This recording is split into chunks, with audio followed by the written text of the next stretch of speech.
I want to see Durbin at third base every day. You want to see Durbin at third base every day.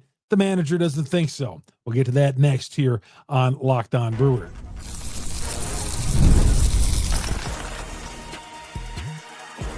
You are Locked On Brewers, your daily Milwaukee Brewers podcast. Part of the Locked On Podcast Network, your team every day. Hey, everybody. Welcome to Locked On Brewers, part of Locked On Podcast Network. We are your team every day. My name is Chuck Freimund, longtime sportscaster in this terrific state of ours. If you live in Wisconsin, yes, this great state of ours. Longtime sportscaster, been here all my life, lived here all my life, and I always will be. So good to have you along. Third-year host of Locked On Brewers. Coming up on the show today, Durbin. We want him to play every day third base, right? We want him there every game, no matter who's pitching. Manager thinks it should be Seigler some of the times. We don't think so. He thinks so. What does he know that we don't know? We'll get to that coming up here in a little bit. Bullpen injury. Murphy knows. He ain't telling us. Probably on Friday we'll know. And the Pirates, playing the Pirates once again in a 3-game series beginning on Friday night. We will get to that. This episode brought to you by 5 Hour Energy. 5 Hour Energy now is a chance to win a dream golf trip for 2 to any golf tournament in the United States. Visit 5hewin.com for rules and entry. No purchase necessary. Excludes the Masters. Ends October 31st, 2025. Anytime Seigler makes an out or makes an error over at third base, there's a groan from Brewers Nation. I was at the game covered it Wednesday night. Seigler made an error over at third base, and you could hear the fans. They're like, oh. And it was more so because of frustration as to why is he over at third base and not our guy Durbin. All right. Durbin is terrific, I think, over at third base. Better than I thought. And here is the reason why. Murph was asked this once again before the game on Thursday, and it sounded like Murphy got a little agitated before the game because he's asked this a lot. It's because it's the number one question I feel like I'm Brewers fans. Why Seigler's getting any playing time when he got Durbin over there? And there's no question. Durbin is there. Murphy's got his guys he likes. I think it's easy to see that he likes Frelick, he likes Durbin, and he likes Terang. He likes other guys too, but you can tell those guys are his guys. All right. Those guys are his guys. They're all the same type of player. Hard nose, will put their nose in the dirt. And what coach or manager doesn't like that kind of guy? A guy who's an overachiever and getting the maximum out of his talent. Those three exemplify it. So then when Murphy is such a Durbin fan, why is he playing Seigler at all?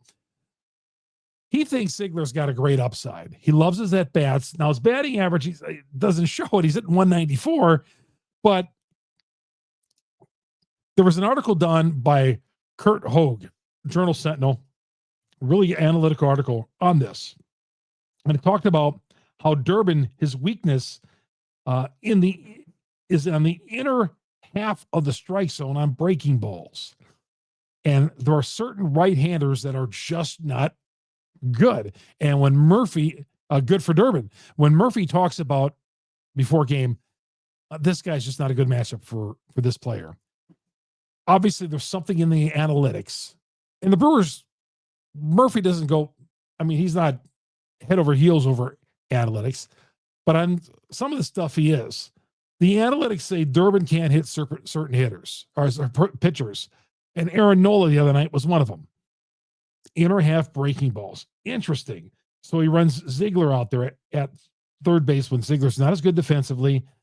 And I don't remember the last time Ziegler's got a hit. I'm sure it's recently, but I don't remember the last time Ziegler's come up with he'll work the count. I'll get at the Seigler.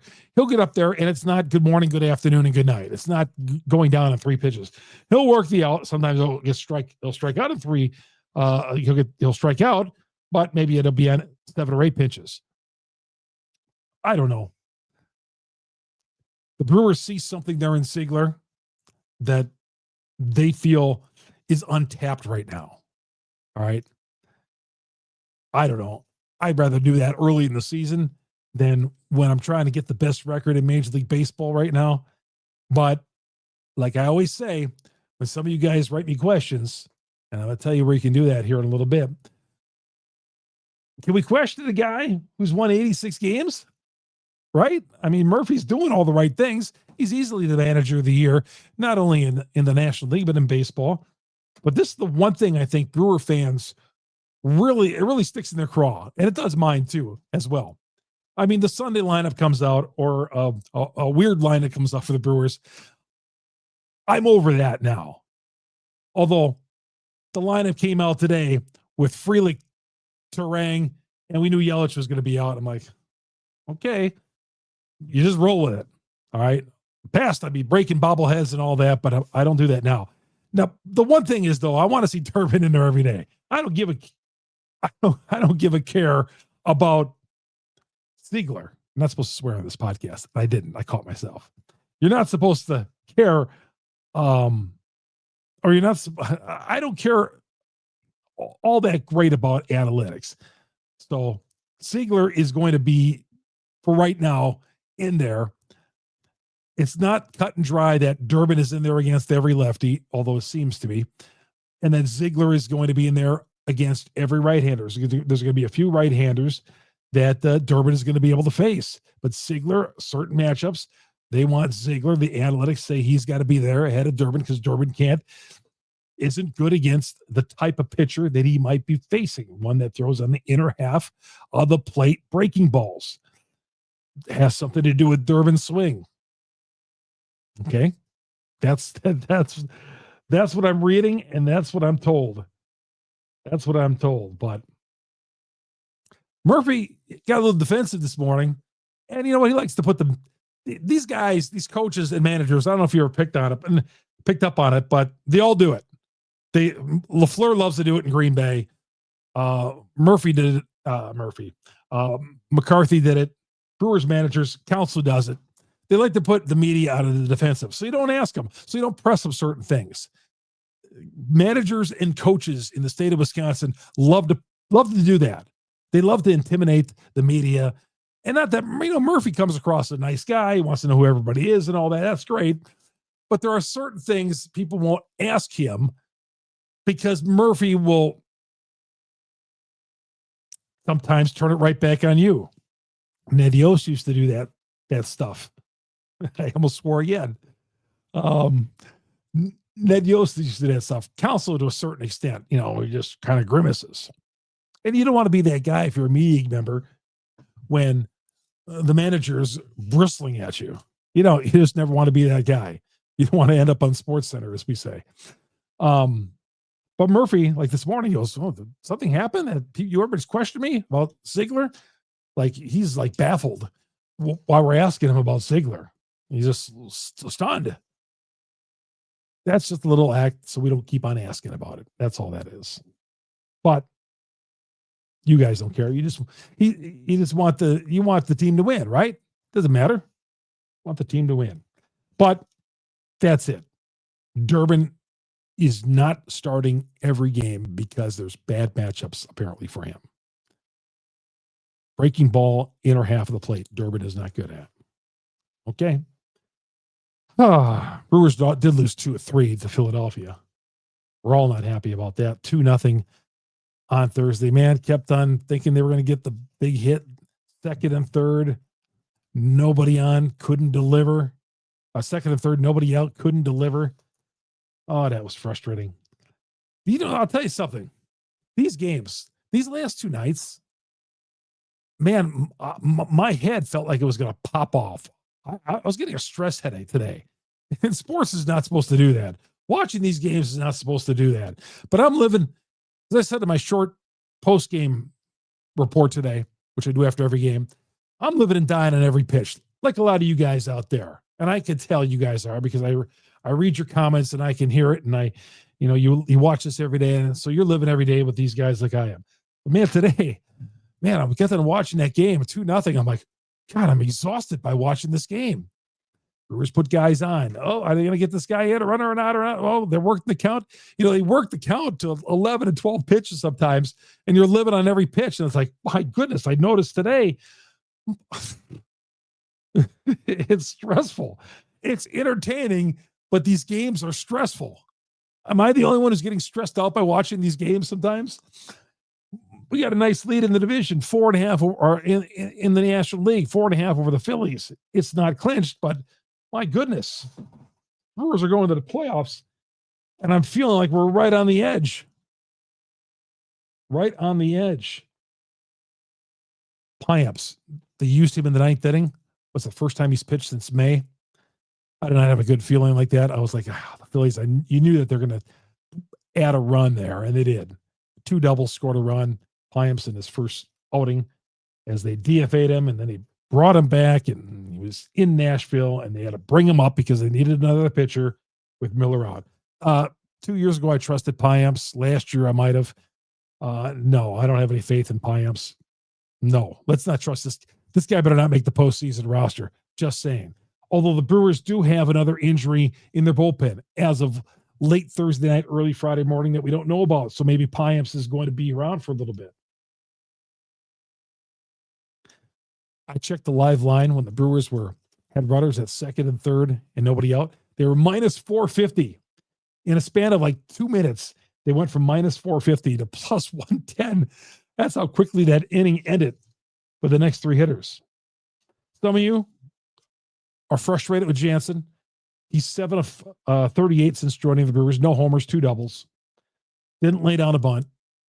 Got runners at first, and Brewers put runners at first and second. Nobody out. Couldn't get a run in that inning. Missed an opportunity. That was another missed opportunity. But the Brewers did not start Frelick, Turang, Yelich. I don't get it. There was a lefty on the hill. That I know. Suarez. Again, I'm going to stop stressing about that lineup. I don't know.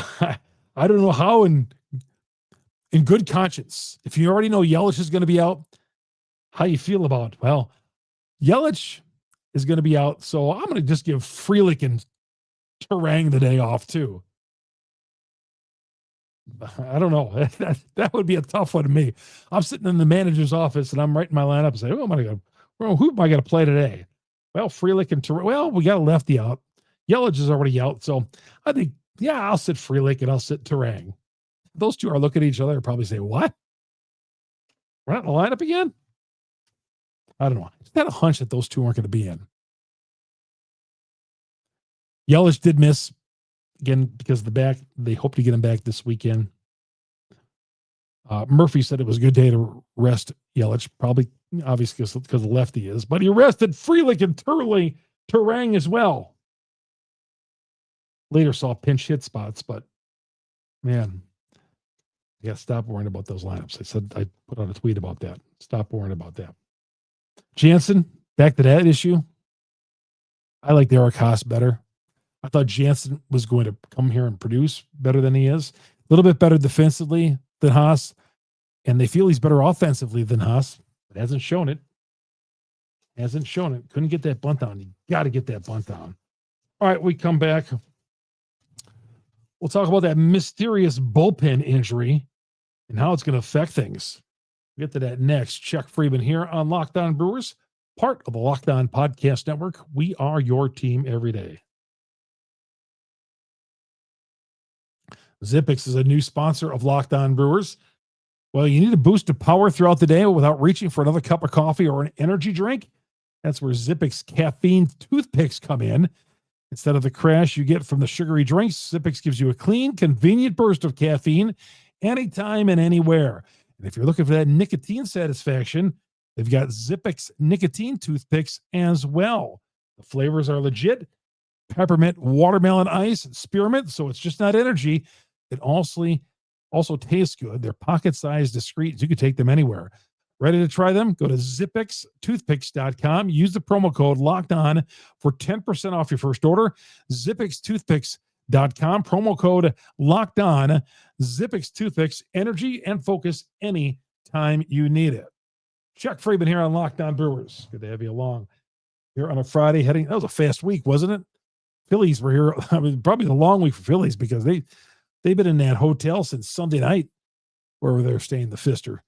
And right after the game today, they get to the airport and get out of here. They're not staying another night. They're going on to the next city.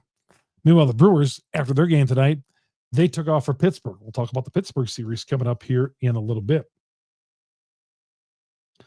All right, the bullpen injury. One more thing I didn't mention about Thursday's game, Freddy Peralta. He's now got 29 straight scoreless innings. Pitcher of the month in baseball in National League for August. Second best in franchise history. He's chasing Teddy Higuera, 32 innings pitched. Peralta moved in second place on that list, ahead of Moose Haas, 28 innings pitched back in 1983. And I know some of you are looking and say, what a funny name, Moose Haas. Some of you guys who weren't around in the 70s and 80s when Moose was a pretty good pitcher for the Brewers, played on the 82 team. In fact, you can't see it. I got an autographed picture from Moose Haas from when I was like 10 years old back here. To Chuck Moose Haas. But Moose Haas was a pretty good pitcher for the Brewers. Steady pitcher. Not great, not bad, but he was above average. Moose Haas. 28 scoreless innings back in 1983. So Peralta moves ahead of him, 29 innings pitched. Peralta ran into that high pitch count. One of those innings, he threw over 30 pitches. Peralta, Murphy was asked about him after the game, about running into the high pitch counts again. Murphy says it's something that we're going to have to look at in not short term. That's a long-term thing. I mean, we've known about this for quite a while. So I didn't get what Murphy meant by that when he said this is a long-term thing to fix that. Peralta's been struggling with that high pitch count for a long, long time. And that's why, even though he's been pitching really well, he can't go to the deep because he's running it. I mean, he's messing around with hitters. But Murphy did say that's what's keeping him basically from superstardom, I think his terms were. So the player that could be headed for an injured list stint, Murphy's left us to guessing. He just kind of threw it out there after the game. Said, well, we're going to put a pitcher on the injured list. He can't tell us who just yet. Interesting. Could it be Yoho? Could it be Mears? He said it was somebody who did not pitch in the game. Not going to be Ashby. Koenig was up warming up. Who is it? So we're putting on somebody on the injured list. And that's what the Brewers don't need, because then they got to run out Payamps. And I don't think any of us want to see nobody felt comfortable with Payamps going on in the ninth inning. Not one person felt that he was going to pitch a scoreless ninth inning. Not one of us. He did hold it to one run. I thought it was going to be worse. But, man, tough spot for Payamps coming at the top of the ninth inning, 1-0 against the Phillies. We were trying to prevent from catching you to get that top seed. But that's where the Brewers are at this point. So many injuries. Again, with Shelby Miller going out the other night, likely to Tommy John. Yoho's on this team. Didn't look great at the major league level. Worked on a few things down at the minor league level. He looked great in spring training. The ball looked great, but it did not translate. He became very hittable at the major league level. So who is it? Who's the injured player? Is it going to be Mears? Is it going to be Fedde? Is it Yoho? Brewers cannot afford it, but by process of elimination, what Murphy said, and our guessing, Mears, Fedde, or Yoho. It's probably one of those three guys who are going to go the injured list. We'll find out more on Friday, probably late Friday when the Murphy meets with the media before the game in Pittsburgh. Good news on Trevor McGill. He's on track to come back September 16th. He's on path. He's doing good in his rehab. I feel like we're always talking about guys on rehab. And we talk about the Brewers, more guys who are on rehab all year long with the Brewers. I mean, it's a constant cycle of guys, more so than I've ever seen it before. And yet this team has got 86 wins. Somebody asked me about Tobias Myers. Chuck, and some of Brewer Nation is soured on Tobias Myers. I get it. And he gave up the run in the 7th inning. He gave the go-ahead run in the 7th inning. And I understand. 180 that Brewers Nation has done on Tobias Myers. Loved him last year when he was the pitcher of the year. Now, obviously, you're holding your breath when he comes into the ball game. But might be a guy we depend on in long relief in big spots in the postseason. I'm just telling you, Tobias Myers might be down to that. And it's weird to say that we might be down to that because he was high on the confidence level of all of us last year. There's a reason why they put him down in the minor leagues. There is a reason why he was spent most of this year in the minor leagues. All these games are tough, man. They're all tough. The Brewers have just one remaining opponent that has a playoff spot right now. So all the teams that they play right now remaining on their schedule, only one team, if the season ended now, are in the postseason, and that would be the Padres. But I don't look at it like that. All these games are tough. They're all tough. The Pirates are going to battle them this weekend. The Pirates are certainly going to battle the Brewers this weekend. But the Pirates are going to be tough, and I'm going to tell you why. Winning teams that go to Pittsburgh since the managerial change there, the Dodgers have found that out quick this past week, and a lot of other teams are well. The Pirates are doing well against winning teams at home. We'll tell you about that next here on Locked On Brewers. 5-hour energy. I take 5-hour energy about 10 a.m. every day. Time to fuel up and turn it on with 5-hour energy transfusion. Grape, ginger, lime-flavored shots bring the iconic taste of a golf course favorite to a non-alcoholic boost. You want a boost in the morning, maybe in the afternoon, maybe when you want a golf course. Want a little clarity, that a little extra boost. Take a 5-hour energy transfusion.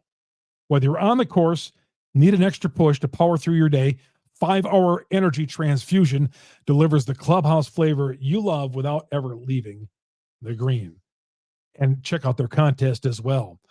Right now, 5-hour energy is offering you a chance to win a dream golf trip for two to any golf tournament in the United States. I know I'd have to take Shannon if I won this. I'm excluded from winning this, but I would have to take Shannon because she's a big golfer, and so am I. And that's why it works here in the Freimund household. Now, that's not the only reason why, but it's a big reason why.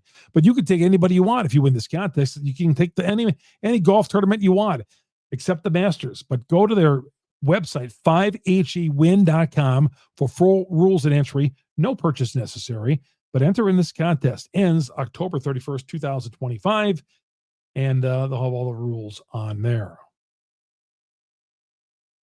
All right, the Brewers face the Pirates, as I mentioned, first of 3. What I do like about them playing in Pittsburgh, other than the fact that they usually win in Pittsburgh, is the fact that they're earlier games.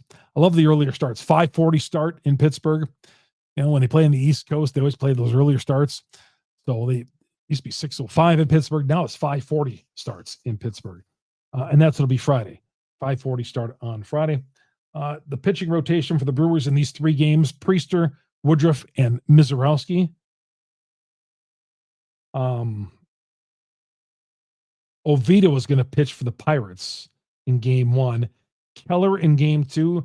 TBD, to be determined, in game 3. That's what I have anyway. But it's Oviedo, big kid, 6'6", about 260 or so. Big kid. He's pitched well in his last 3 starts. And Tommy John was out for 2024. And Brewers will face him. They'll miss Skeens because Skeens ran into the Dodgers and shut them down on Thursday night. So we won't see Skeens, but you know what? We've beaten Skeens anyway twice, right? So here's the deal. The Pirates, they're 64-72. But there's 42-30 at home. And get this, since they made the managerial switch, they have won 21 of their last 26 games at home. 21 of their last 20. This is what it is. They've won 21 of their last 26 at home against teams with winning records, which is even more scary. They play well against teams with winning teams. The Dodgers just got swept in a 3-game series this week. really, two of those games were non-competitive by the Dodgers. The other one was a sloppily played 9-7 Pirates win. But the fact is, the Pirates swept the 3-game series from the Dodgers. Brewers a couple of weeks ago swept the 3-game series from the Pirates at AmFam Field. In fact, dominated that series. But the Pirates, apparently, when nobody's watching, which would be PNC Ballpark, the Pirates, no pressure at all. They're at home. They are winning. They are winning games against teams with winning records. Again, they've won 21 of the last 26 against teams with winning records. And of course, Brian Reynolds hit a home run the other night. Bad news about Friday night's game. It's not going to be on FanDuel. It's going to be on Apple TV. I get it. I've ranted about that before. So if you're out and about and maybe you're going out for a fish fry on a Friday night or going to a bar, make sure they have Apple TV if you're planning on going to watch the game.